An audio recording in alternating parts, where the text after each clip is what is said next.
Welcome back my YouTube channel টুম্পাহা। আজকে আপনাদেরকে আমি দেখাবো চিকেন কোরমা। আমি প্রথমে পেঁয়াজ কুচি দিয়ে নিলাম কড়াইয়ের মধ্যে, আর যত ধরনের গরম মশলা আছে সব একসাথে মিক্স করলাম। তারপর এখানে রোস্টের মশলা, টক দই, বাদাম বাটা, ধনিয়া গুঁড়া, মরিচের গুঁড়া এবং জিরা, হালকা একটু জিরা গুঁড়া, এগুলো সব একসাথে দিয়ে আমি এখানে মিক্সড করে নিব ভালো করে। সবগুলো আমি এখানে মিক্সড করছি, একটু টমেটো সসও দিয়েছি, সাথে একটু গোলমরিচও দিয়েছি। সব মিলে এটাকে ভালো করে মিক্স করে নিচ্ছি, একটা মিশ্রণ তৈরি করে নিলাম। তারপরে এখানে যখন পেঁয়াজটা একটু ব্রাউন কালার হয়ে আসবে তখন আমি এখানে চিকেন কোরমাটা দিয়ে মাংসটা দিয়ে দিব। তারপর ভালো করে পেঁয়াজের সাথে এটাকে আমি মিক্স করব।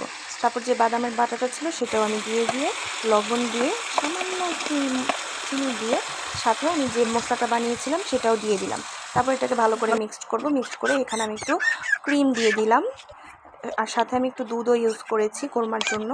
তারপর এটাকে ভালো করে মিক্সড করে ঢেকে রাখবো। ঢেকে রাখার পর আমি যখন দেখবো এটা হয়ে এসে, তারপর আমি কাঁচামরিচ এবং একটু ঘি দিয়ে এটাকে সুন্দর করে করে নেব।